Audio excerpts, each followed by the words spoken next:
सभी पत्रकार बंधुओं को नमस्कार। ये प्रेस वार्ता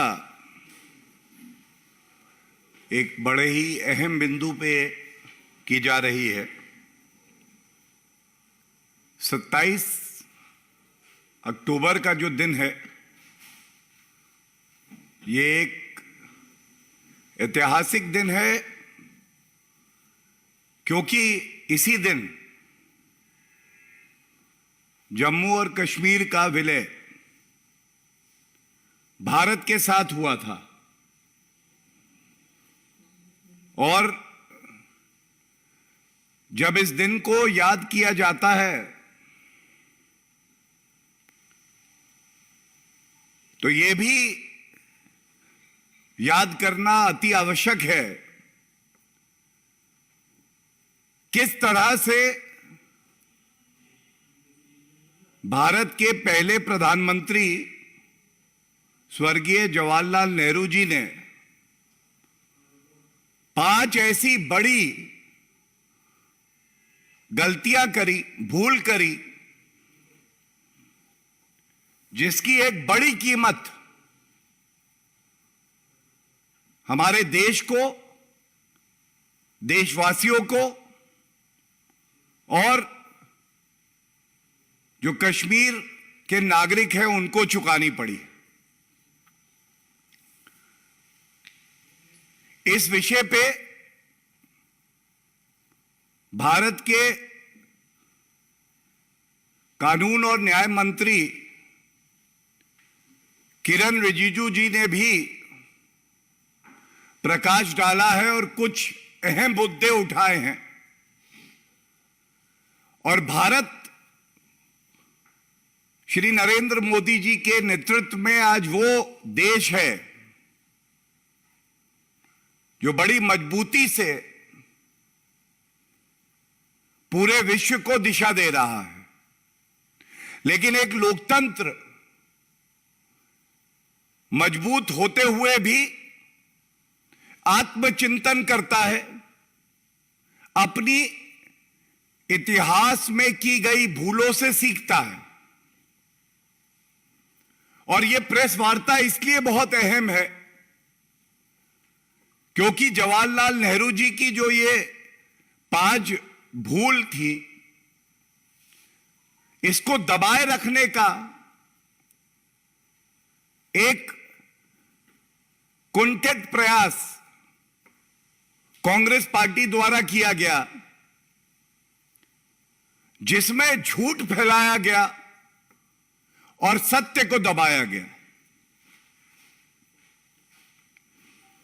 जो सबसे बड़ी बात आज की प्रेस वार्ता की है कि कैसे कांग्रेस पार्टी द्वारा और स्वर्गीय जवाहरलाल नेहरू जी द्वारा अपनी निजी महत्वाकांक्षा को प्राथमिकता दी गई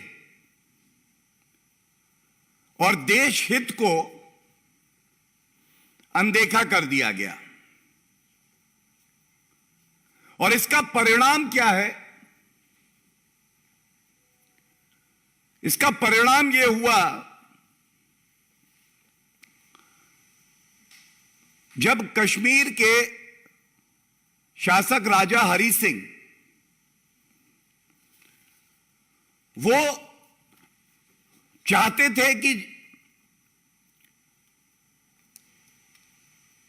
जुलाई के आसपास,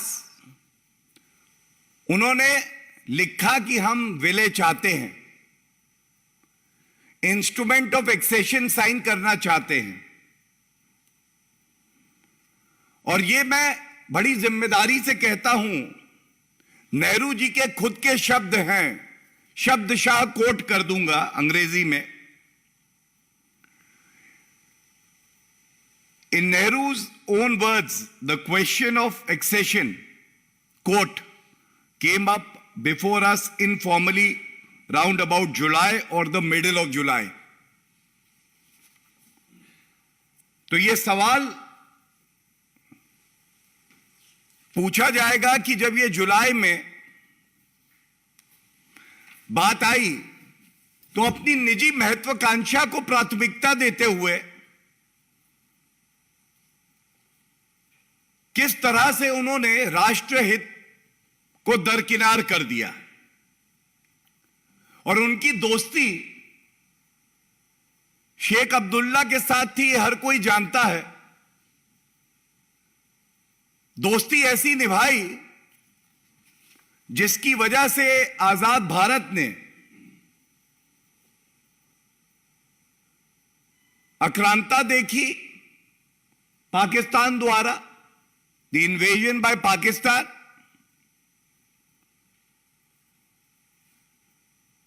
और हमने देखा जो भारत का अभिन्न अंग है,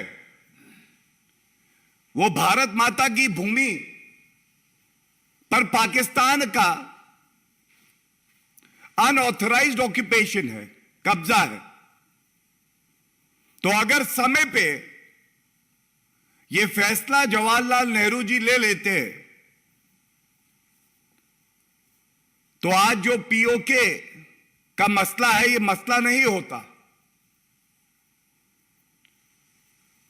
हमने देखा किस तरह से भारत ने संयुक्त राष्ट्र यूनाइटेड नेशंस के सामने अपना पक्ष रखा है। लेकिन यह भी एक बहुत बड़ी भूल थी कि जवाहरलाल नेहरू जी ने जो हमारा अंदरूनी मामला था उसको यूनाइटेड नेशंस में रखा और पाकिस्तान का लोकस क्रिएट किया। और ये आज भारत की जनता सवाल पूछ रही है कि अगर समय पे सरदार पटेल जी के नक्शे कदम पर चलते हुए त्वरित कार्रवाई होती, जैसे 560 ऐसे प्रिंसली रूलर्स थे जिनका विलय भारत में हुआ और नेहरू जी भी उसी रास्ते चलते, तो शायद जो जिहादी आतंकवाद का रूप हम देख रहे हैं उसका सामना भी भारत को नहीं करना पड़ता।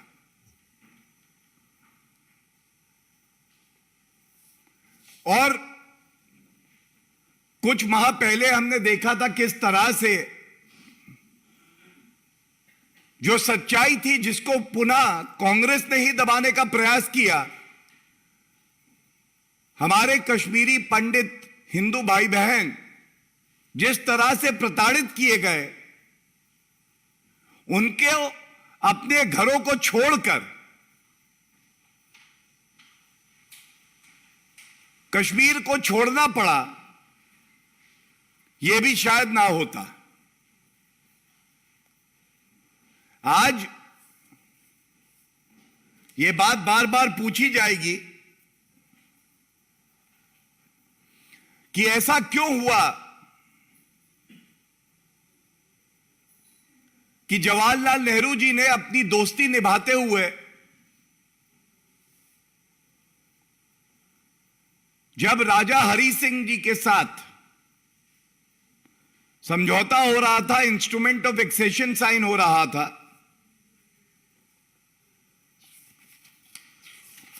तो उनके शब्द हैं, पाकिस्तान का इन्वेजन होता है, राजा हरि सिंह जी मदद मांगते हैं भारत से।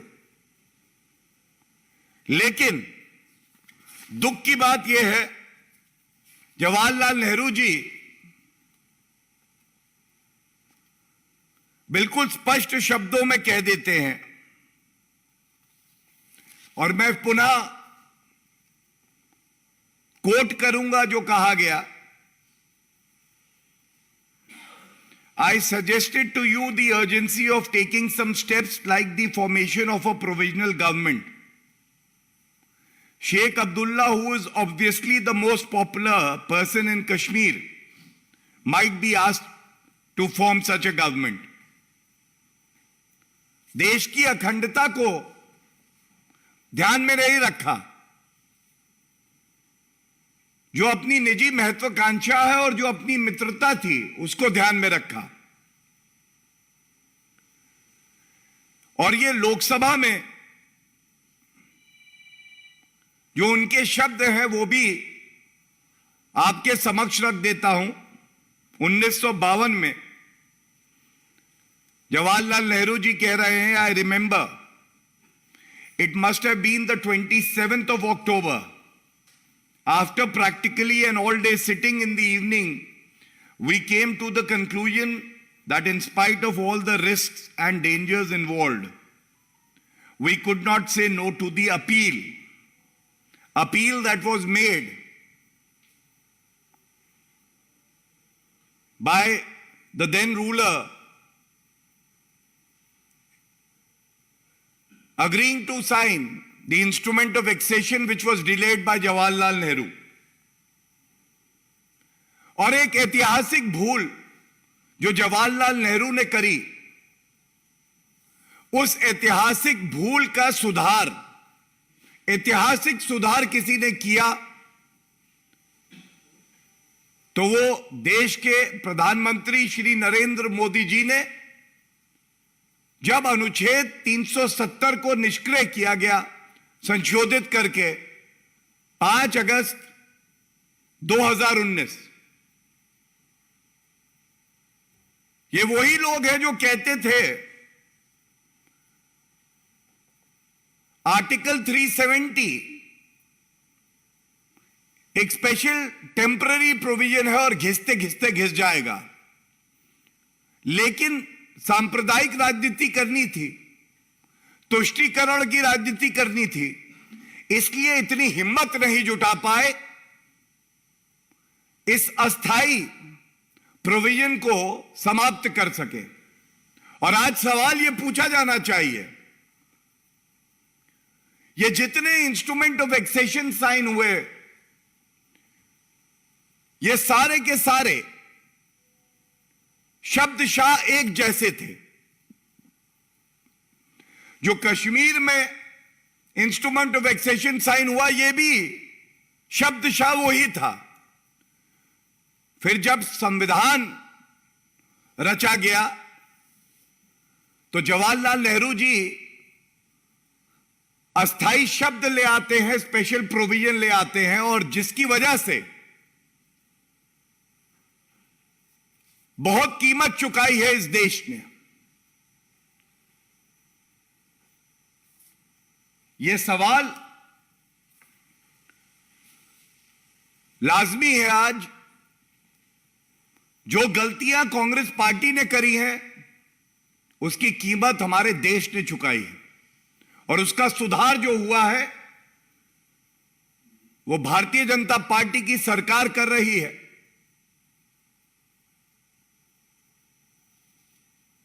आज ये सारे सवाल जो पूछे गए हैं इस मंच से, ये जो एक्सेशन हुआ इसको आपने प्रोविजनल क्यों बताया, ये सवाल उठाया गया है। राजा हरि सिंह जी ने तो इसको प्रोविजनल नहीं बताया था, ये एक बहुत बड़ी भूल है। एक और भूल जो है जिसपे मैंने अभी प्रकाश डाला, जब ये हमारा अंदरूनी मामला था तो इसको यूएन क्यों ले जाया गया। और जो सबसे बड़ी बात है, ये जो सारी रियासतें थी इनका विलय भारत में हो रहा था इंडिपेंडेंस एक्ट के तहत। तो इंडिपेंडेंस एक्ट में प्लेबिसाइट कराने का या अप्रूवल लेने का कोई प्रावधान नहीं था। यह उपज थी कांग्रेस पार्टी के नेतृत्व की, खासकर जवाहरलाल नेहरू की। और बड़ी जिम्मेदारी से मैं बताऊं, लौह पुरुष हम सब जिनका आदर करते हैं, सरदार पटेल, उनकी सहमति इसमें नहीं थी। ये जो अनुच्छेद 370 प्रस्तावित किया गया, इसके लिए घनिष्ठ थे जवाहरलाल नेहरू जी के एन गोपाल स्वामी अयंगर, इनको लाया गया। तो आज ये भी एक सवाल है कि ये जो पॉपुलर अप्रूवल लिया जाएगा, ये उपज जवाहरलाल नेहरू जी की ही थी। और मैं केवल एक बात कह के अंत करूंगा, कांग्रेस अभी भी बदली नहीं है। जो बांटने की सोच है वो अभी भी वैसी ही है। जब अनुच्छेद 370 को संशोधित करने के लिए बिल लाया गया, याद आता है कि मंत्री अमित शाह जी ने कश्मीर के मुद्दे पे कहा, जान दे देंगे लेकिन 1 इंच भूमि नहीं देंगे। तब नेता सदन कांग्रेस पार्टी के अधीर रंजन चौधरी, उनका वक्तव्य मेरे हाथ में है, उन्होंने यह पूछा कि यह संशोधन आप कैसे ला रहे हैं। यह संशोधन इसलिए नहीं आ सकता है क्योंकि यह मामला